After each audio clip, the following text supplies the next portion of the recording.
안녕하세요. 한국실용무용교육협회 문병순입니다. 이번 구슬 인터뷰는 한국 스트릿 댄스 그리고 실용무용 교육사의 아주 중요한 분을 모시고 구슬 인터뷰를 진행을 할 건데요. 세종대학교 최종환 교수님을 모시도록 하겠습니다. 현재 세종대학교 무용학과 전임교수고 실용무용 전공 학생들 지도하고 있습니다. 스트릿 댄서로 활동했고 여러 가지 춤과 관련된 다양한 것들을 연구도 하고 일도 하고 그러고 살고 있는 최종환입니다. 10살 때쯤에 이제 거의 춤을 좀 시작해갖고 제가 지금 44거든요. 4땡. 그때쯤에 이제 친척 형이 스트릿 댄스였어요. 8살 많은.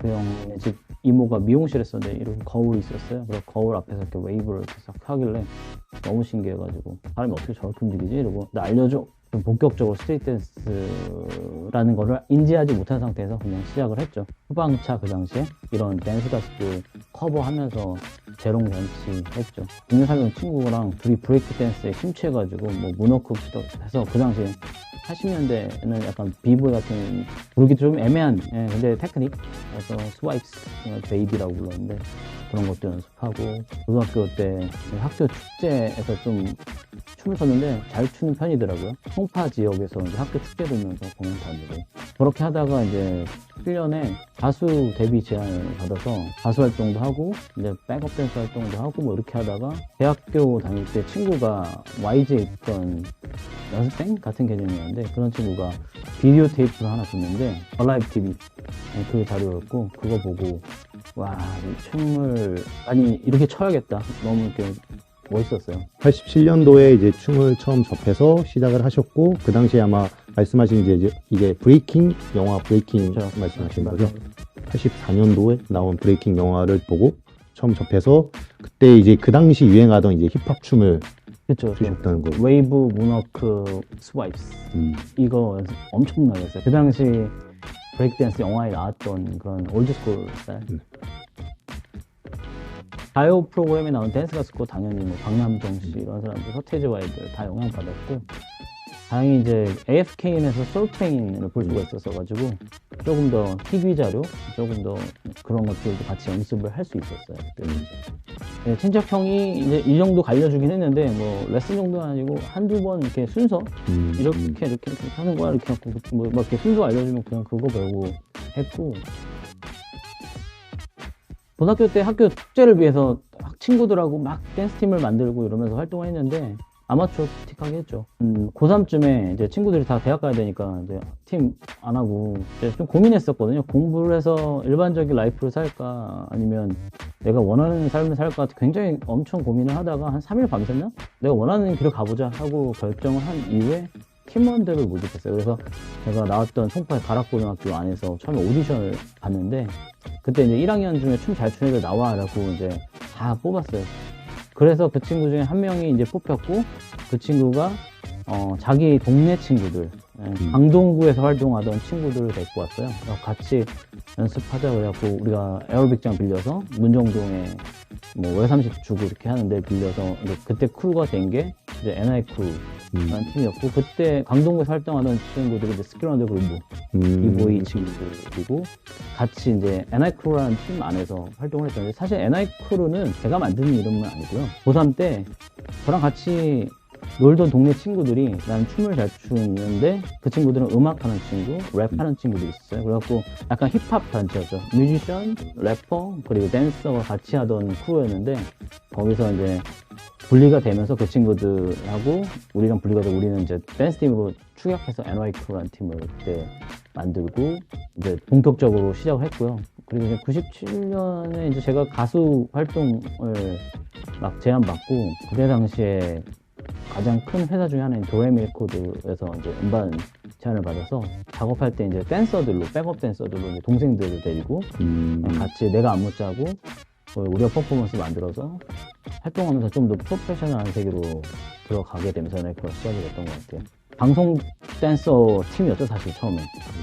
그런데 이제 남는 시간 때 뭐 비보이 윈드밀도 연습하고 나도 그때는 이제 같이 둘 다 할 때였거든요. 그래서 윈드밀 배틀 하고 같이 누가 더 많이 노나 바퀴수 대결 옛날에 막 그런 거 하고 우리가 활동한 송파에서 광진구 화양동 쪽에 막 락카페가 엄청 많았어요. 그래서 거기 가서 이제 그때 당시에 또 다른 가수 백업하는 친구들이 와서 막 929 지금 이 투싸 뭐 이런 거를 이제 한 손 한 손 짚으면서 929 막 이런 거 하는 친구들이 있었는데 그 친구들 막 보면서 교류하고 좀 더 잘 추는 사람들이 모인다는 소식을 들었어요. 그래서 이태원을 갔죠. 그랬더니 이제 문나이트가 있었고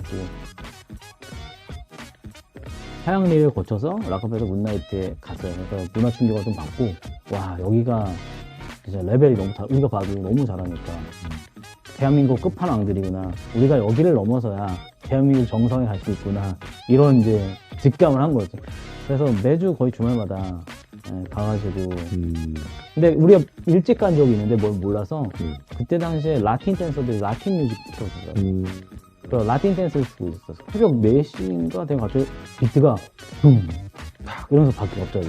그래서 캘리포니아 러브 투파크 이런 거 갑자기 나오면 어느새 갑자기 드레드한 사람들 막 힙합 입은 사람들이 막 미친듯이 들고 그러면서 우와 이거 뭐야 완전히 무드가 완전 바뀌고 그 안에 있는 사람들이 라틴 댄스에서 힙합 댄스로 무드 확 바뀌어요. 그 다음에 한 5시쯤 되면 저기서 이제 와가지고 바닥 이렇게 잡고 막 추잉 이렇게 준비해. 누가 바닥에 앉아있어. 클럽에 왜 클럽에 바닥에 앉아있지? 했는데 비보이들이 그때부터 이제 비보이판 이렇게 하고 이제 끝나면 이제 다 파 이러고 이제 다 집에 가고 거기 나왔던 분들이 이제 힙합 쪽 댄서들은 특히 듀스나 서태지와 헤이즐 뭐 댄서들부터 시작해서 그 당시에 뭐 룰라 이런 가수들도 진짜 오고 해가지고 강원래 씨부터 시작해서 그 당시에 활동하던 가수 댄서들 댄스 가수들이 많이 왔었고 관련된 댄서들, 백업 댄서들 그 당시에는 활동할 수 있는 게 아무래도 메이저가 그거밖에 없었으니까 어마어마한 커뮤니티였고 그때 당시에 힙합 음악을 트는 클럽이 없었어요 한국에. 그래서 그런 음악을 틀어주는 곳을 댄서들이 따라가고 거기 나왔던 래퍼들이나 이런 사람들이 한국 힙합의 1세대가 되기도 하고 그래서 거기서 중간에 DJ가 음악 틀어주면 프리스타일 랩하는 친구들이 있었거든요. 완전히 그런 딱 힙합 커뮤니티. 아직 그때는 대중들이 힙합이 뭔지 모를 때라도 아는 사람들만 그 서클을 하면 거기에 있는 이제 터줏대감들만 춤을 출 수 있고 새로운 사람들은 춤추러 들어가면 맞았어요. 그래갖고 막 구타가 난무했고 맞았어요. 춤추고 있으면 막 날라차기 하고 그러다가 어느 날 이렇게 거기 있던 형들이 때리고 춤추고 춤추니까 얘네 근성을 인정한 것 같아요. 나중에 이렇게 억셉 팔도 주더라고요. 그래서 같이 어울릴 수 있게 됐고 그때 당시에 이제 개인적으로는 이제 힙합 댄서들 형님들이 있었죠. 그래갖고 서태지와 아이들 쪽 백업하는 YG 하이테크의 오용주야 3대 짱이라고 불렀어요. 그때 당시 힙합 고릴라 크루 연관된 승민이 형 영턱스 클럽 가수 멤버였죠. 그리고 듀스 백업 댄서였던 포제의 호진이 형 해가지고 이렇게 3명이 힙합 3짱이들 그 사람들 이제 약간 거기 클럽에서 용정 예를 들어 스피커 앞에 있어요. 그럼 스피커 앞에서 딱 리듬 타고 있어요. 그러면 그 옆에 사람들이 다 이렇게 삥 둘러서 보고 있고 춤추는 이런 식의 어떤 그 안에서의 스타. 그러다가 좀 재미있는 사건이 있었는데 일본에서 온 타카야라는 댄서가 있었어요. 근데 그 댄서가 처음 봤을 때 외국인이 썬텐해가지고 엄청 외국인같이 생겼고 그때 당시에 다 이제 드레드 레게 하고 날 때니까 하고 동양인데 왜 이렇게 까맣지 이랬는데 그 사람이 이제 처음 한국에 와서 에어컨 있어서 유명한 자리 큰 에어컨 나오는데 원래 클럽은 더우니까 에어컨 자리가 좋은 자리잖아요.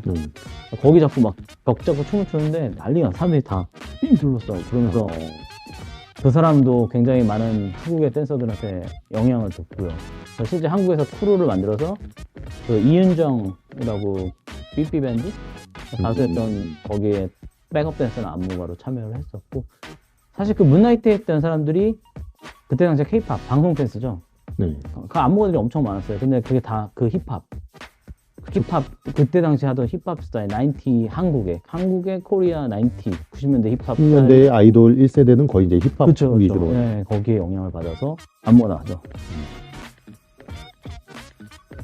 멀티플 댄서를 지향하죠. 힙합하고 락킹 우승 많이 했어요.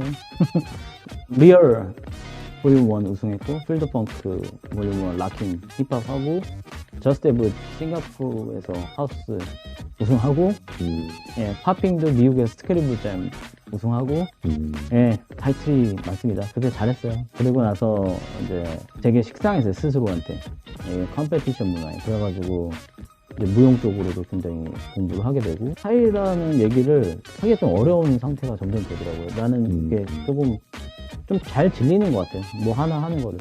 이거 하나만 계속 하면은 재미가 없다고 해야 되나? NI 크루 같은 경우는 이제 친구들과, 동네 친구들과 시작을 했고, 학교 후배들하고 해서 했는데, 그때 당시엔 내가 힙합에 엄청 꽂혀 있었고, 그래서 힙합하고 비보이를 중심으로 했다가, 2006년에 이제 넥스레벨이라는 팀을 만들었는데, 그거 구성할 때는 좀 더 다양한 장르의 사람들을 많이 받아들였어요. 그래서 뭐 와킹하는 사람들, 뭐 하우스하는 사람들, 더 메가크루처럼 다양하게 하는 게, YGLC 만나서 어떤 스트리트 댄스 히스토리를 들으면서, YGLC 일본 댄서인데 일본의 OGS의 수장이시죠. 그분한테 만남을 갖고 대화를 들으면서 힙합과 이런 댄스 히스토리를 듣다 보니까 힙합이 굉장히 복합적인 춤이고 그 뭐 팝핑 락킹을 통해서 이렇게 흘러왔다 해서 그러면 내가 좀 발전하기 위해서 그런 장르들을 공부해야겠다 해서 팝핑 락킹 힙합 뭐 하우스를 힙합 잘하려고 시작한 거예요, 사실은.